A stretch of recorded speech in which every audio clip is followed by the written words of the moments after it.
Okay, as you can see, we've moved on a little bit now. Canopy is on a mast put down with PVA. We've just got the tail planes going on here. Now at the moment I haven't fixed the wings, they're just placed on, nor am I going to do the tail planes, because obviously when we come to do the black it's easier to remove it than it is to have to go around and mask it. Now what the plan of action is, we're going to paint the top half of the wings first, and then they can be masked up, because obviously it's just the little bit on the nauticals here and at the top, and then we can just do all the black, everything that's black. Obviously it's quite a lot on the Lancaster. The tails are going to be black as well. Obviously we've got the bomb bay and the bomb doors and everything else, so it's easier to do the black afterwards than it is to do it first, because obviously just for the masking ease we've just got to run a strip down here. The wings will be separate anyway, and then it will be a case of the black and then dry brushing and moving on. It's not going to be a spray tutorial because I've got one of those coming up very soon. I've just got to finish it off, and that will talk about the differences. But I'm just going to do one wing, we'll do sort of freehand, and the other wing we'll do with blue tack worm masking, and then we can have a look at the end and see what we think's the difference. So that's the plan with that one. So what we're going to do, we're going to clear all the bay, clear everything away, give everything a bit of a dust and a wipe down to make sure we're all clear. Then we're going to give it a coat of primer everywhere, because we said we had trouble with the release agent being on the kit, so we want to get rid of that. So we'll prime everything and then we'll start doing the colour work. So okay, I've primed this. Literally I've just used a bit of XF20, I've seen I've got lots of it left around, which is the medium grey, and used it as a primer. Now it's literally just had a light coat all over the entire thing. Now remember, priming an aircraft isn't so much just checking, you know, it's got a nice surface for the paint to go on. It's also your last chance to see if there's anything that needs any attention. So you want to look along all those seam lines and joins to make sure they're all okay. Now if you're building pretty quick and working your way through and using the weld, one thing you have to look out for is what we call sink marks.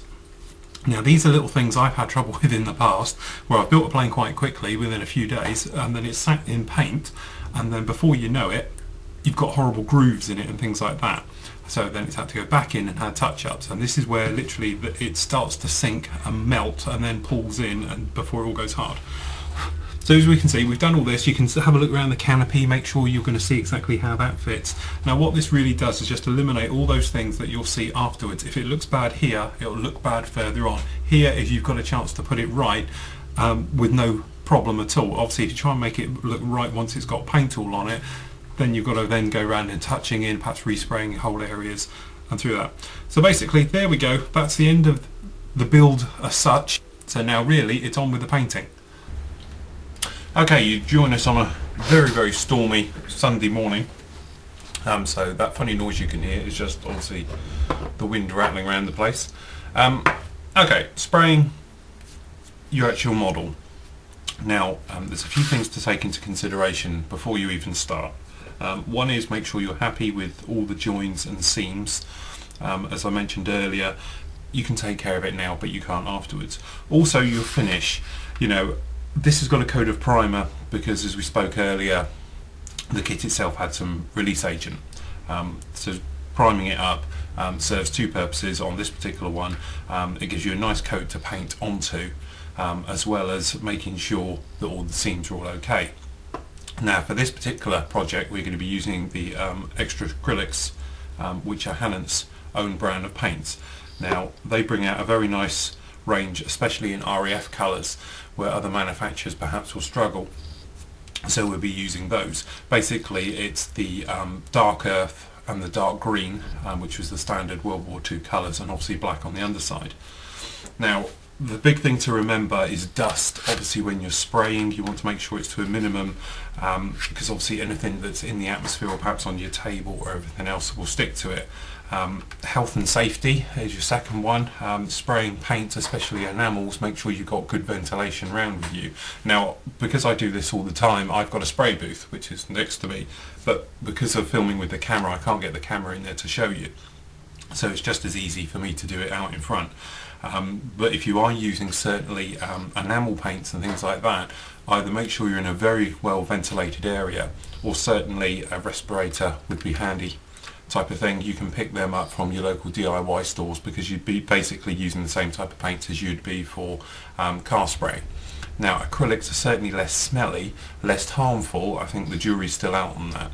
So if you're spraying anything, just make sure, for God's sake, you've got a window open.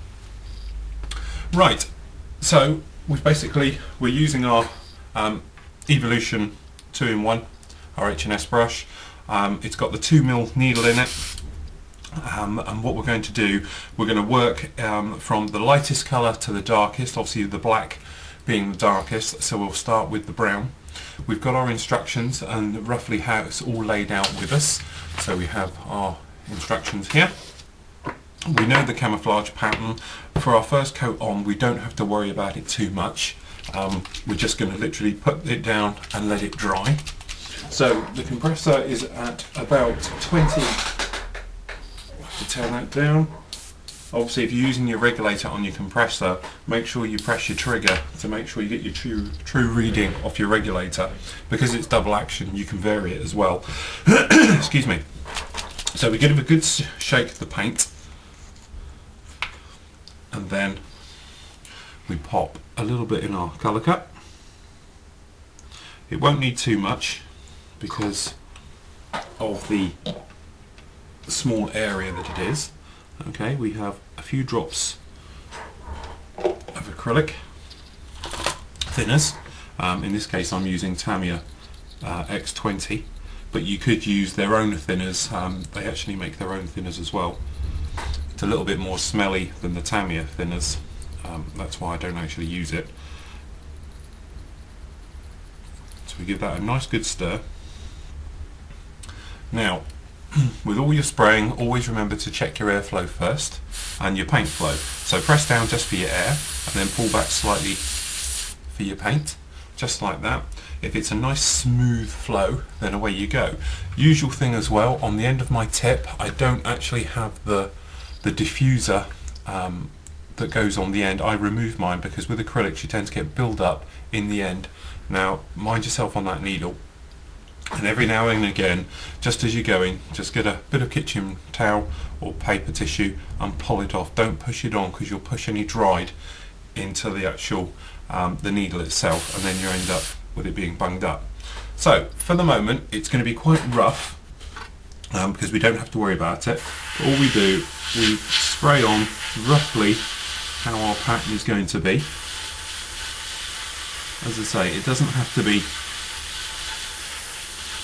perfect, because obviously with the green coat goes on, then we have to make sure that it's accurate.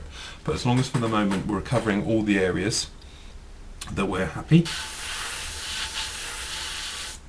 and then obviously we'll be picking out any details and things as right at the end.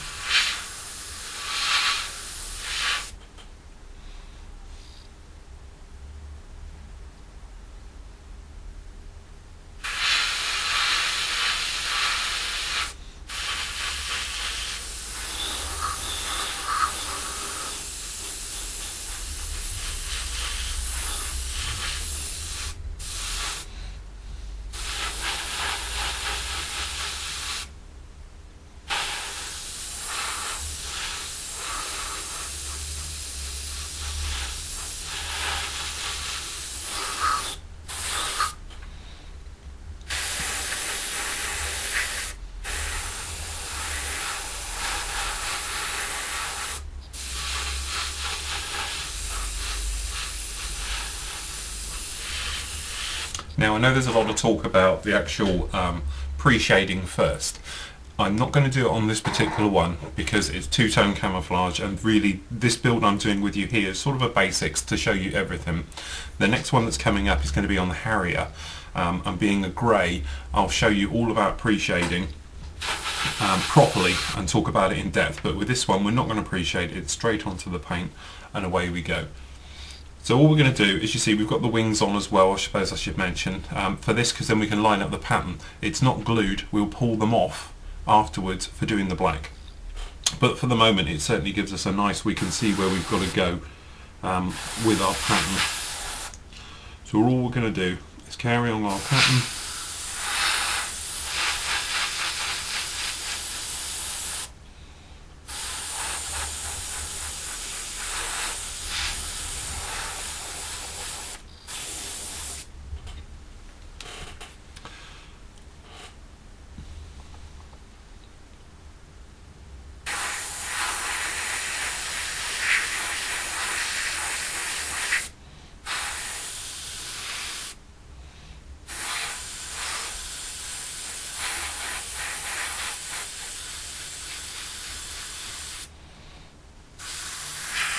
One thing I forgot to mention was that the engine nauticals, we were concerned about there being a bit of a gap.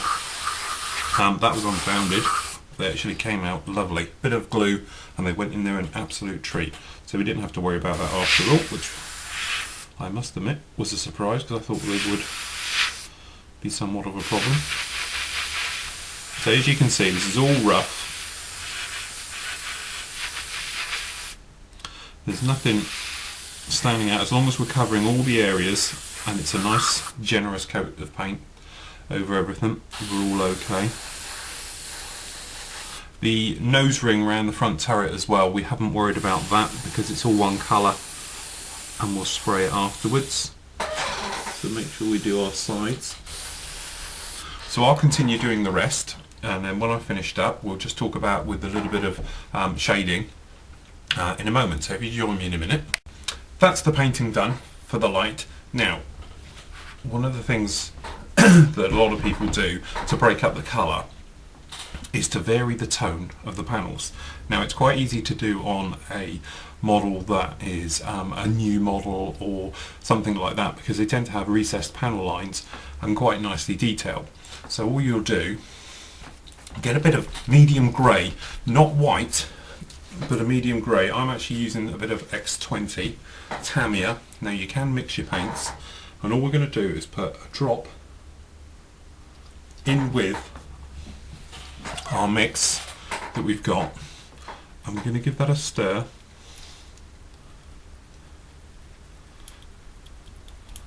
Most acrylic paints go together quite nicely. I don't know of any. Really the three that I use are obviously the extra acrylics, Tamiya paints, and then the Valeros. And as far as I'm aware, I've had no problems with any of them being mixed. I'm not quite sure of guns. I don't particularly get on well with guns. You'll find your own things. Perhaps some of you love it, others hate it. So all we're doing is lightening the panel with just a few drops. Now inside your colour cup, I know it's quite hard for you to see, but you can see the difference from obviously what was in there before to what there is now. Now obviously remember, it's still the primary colour, the first colour that went in on the end here.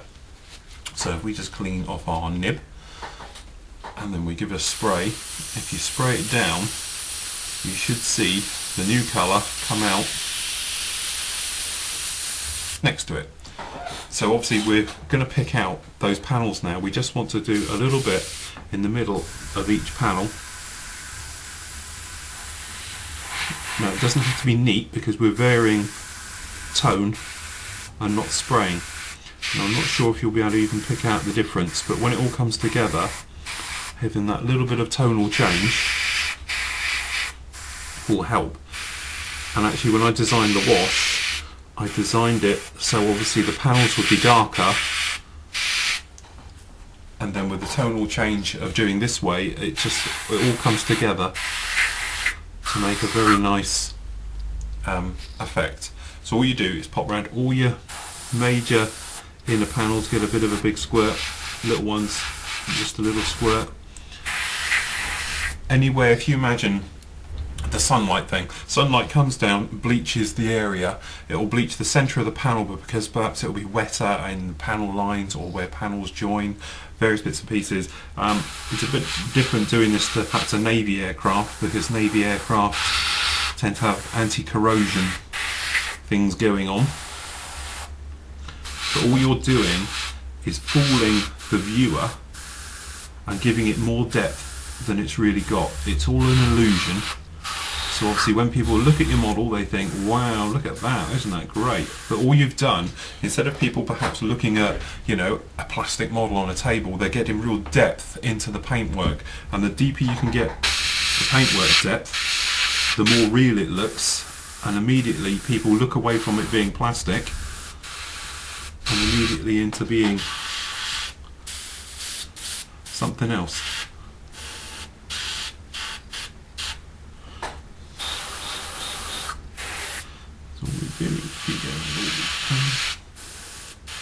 Also, the other thing when I'm spraying, I try and keep everything as random as possible, because aircraft are a bit like nature. You'll never get things the same uniform and things like that, so I try and replicate that by all my models. They tend to be never the same area, gets the same amount of paint and so forth. So we're running out of air now, you can hear it in the compressor. So just keep going around everywhere till you're happy. Also, the other thing is, if your colour looks wrong, don't worry about it quite yet, because you may find when your green colour goes on, it totally changes the effect. An hour's passed now, so what we're going to do is now put on the green coat. Now, doing camouflage patterns can be rather daunting. A few ways of really doing it. You can either put down a mask, where you could perhaps use card, have a card mask type thing where you could cut it to the correct shape, place your card down and then spray. Some people would use like a Tamiya tape and literally tape the pattern, then you just spray all over the top. Some people use blue tack, what we call blue tack worms, where you literally make a sausage or a worm shape, bend it all into how you want and then spray, or you can just spray. Now obviously this is where your spraying really comes into its own, and obviously it does depend a lot on your airbrush. If you're using an airbrush with something like a 0.4 needle or something certainly bigger than a 2, you'll have a hard time making a nice sort of straight edge, if you like, slightly feathered perhaps, but obviously you want quite a hard edge. In real life, the Lancasters, they used to have rubber mats and they would put them over them and spray them, so it's quite a hard edge. So what I'm going to do for the purpose of this, I'll do it with the sausages and show you on one wing with the sausage, and on the other wing I'll just do it freehand. Now admittedly this is something where obviously I'm not expecting everybody who's especially new to airbrushing to go off and spray by hand. Obviously I've been doing it a long time, I've got a nice airbrush, and then I can do it. But basically you get your worm, roll out a bit of blue tack, following your guide. So we have our wormy thing like this, then we get our guide, and then obviously we're going to be masking all the brown areas, so you want to leave the green areas. So what we do, we pick our area where it's going to be like this, and then gently press down, and then we'll work out roughly where we're all going with this.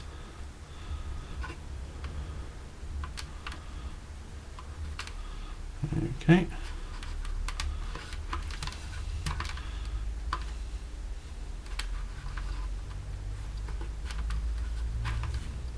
So if we roughly say it's something like that type of shape.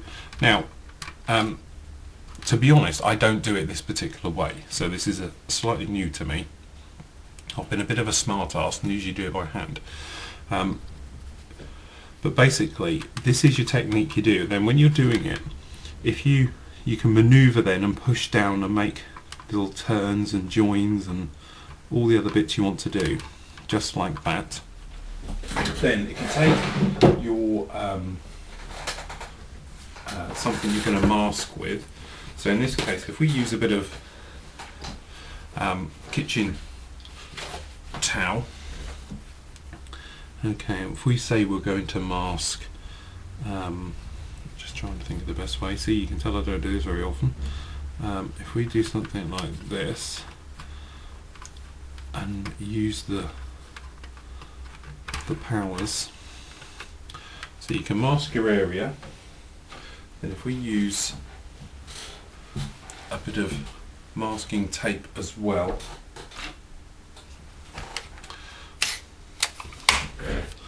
and we'll mask up these engines on top,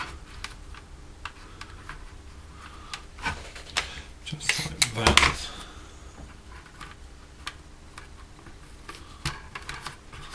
Like that.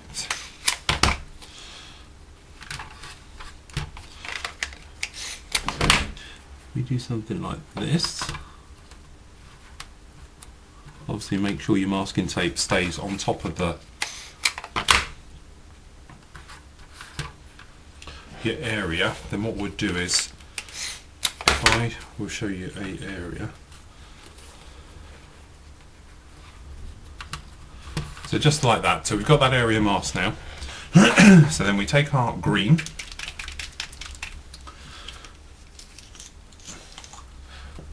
Now the mix ratio for using these is about, I use probably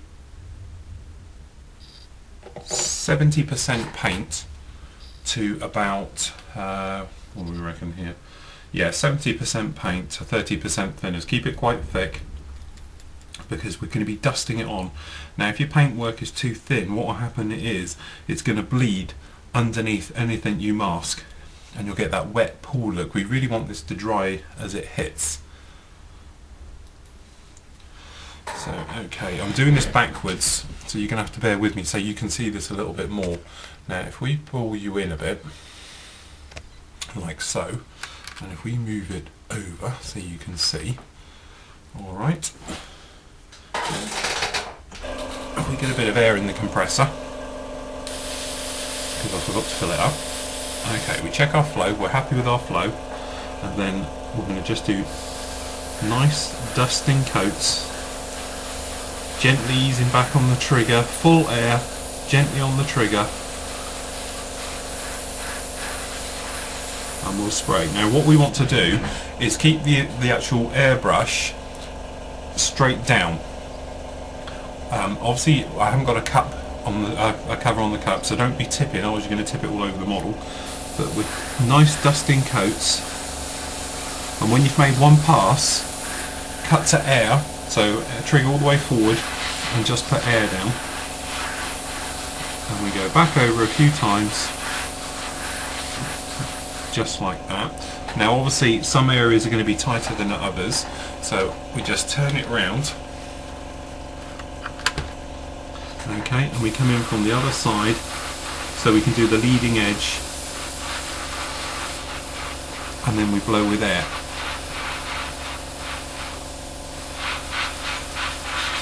And then what we'll do is, let's turn that on a sec. What we'd do is we'd obviously then thin that with a little bit of grey again to make a little bit of tonal difference. Right, what we've got done now, I've mixed in about 2 or 3 drops of grey, so it's now probably about 60-30 again, 60% green, 30% with the grey, and then I've mixed it 50-50 with thinners. Okay, you still with me? I'll put it on the bottom of the screen so you can see it as well. If it's not going along already, it will be in a moment. Clean off the bottom of your nib like we do, just pinch and pull anything off. Okay, check your flow. If you're happy with it, then all we're going to do is pick out those centre areas just the way we did on the green, on the brown, sorry. And also make sure your leading edges are straight. Now I don't mask the underside like on the real aircraft where we get a nice soft line between the underside black and the top side green. Obviously we've got to do the black afterwards, so it doesn't matter at this point. So there we go, we've got those bits on, and then all I'm doing at the moment, we're just blowing air, no paint. Okay, right, if I just turn this around for you.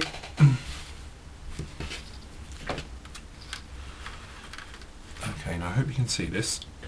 So what we're going to do, we're going to unmask, and we'll take away our things and we'll have a look to see what we've got.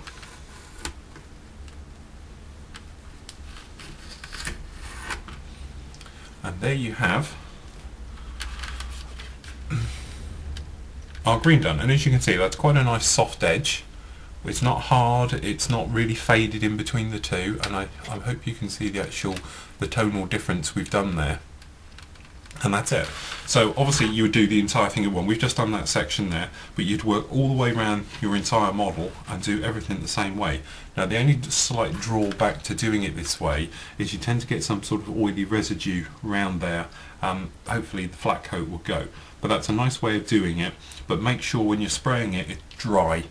You almost want it so it dries almost immediately as it hits. You don't want it to be hitting when it's wet. So that's how you do your camouflage spraying.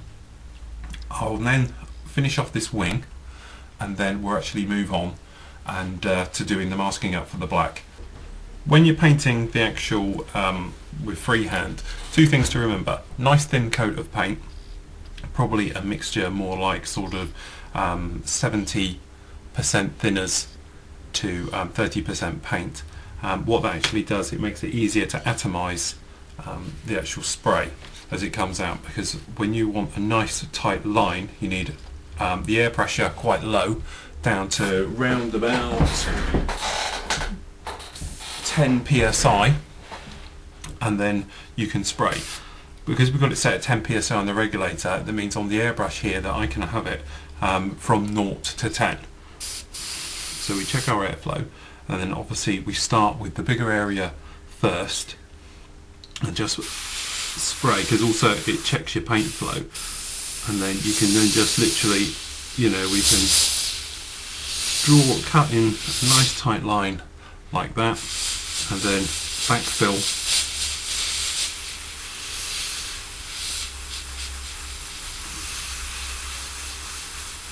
just like that. Now this is the difference where a good quality airbrush comes in versus something cheap, because something cheap doesn't like doing tight lines like that. And then what we can do, if we just do the other bit now, which comes in like this,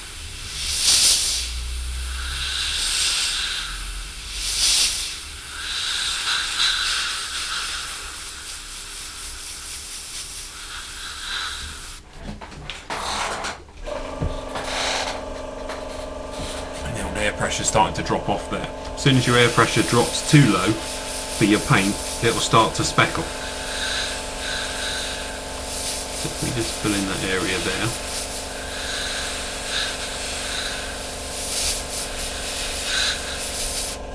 And then what you can do, you can go back now and we can sharpen it up even more. Make sure your nib is clear.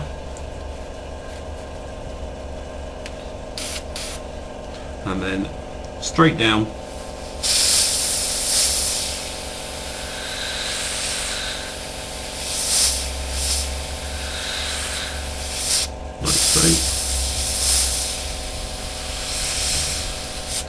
To sharpen up your line, and that's basically it. And there you go, and that's how you do your freehand all the way around. So you remember, thin paint, low airflow, less pressure makes for a sharper edge. Obviously high pressure, thick paint, lots of speckly, but that's basically how we do it. It's still a bit wet, and you can work all the way around the model and do it all freehand.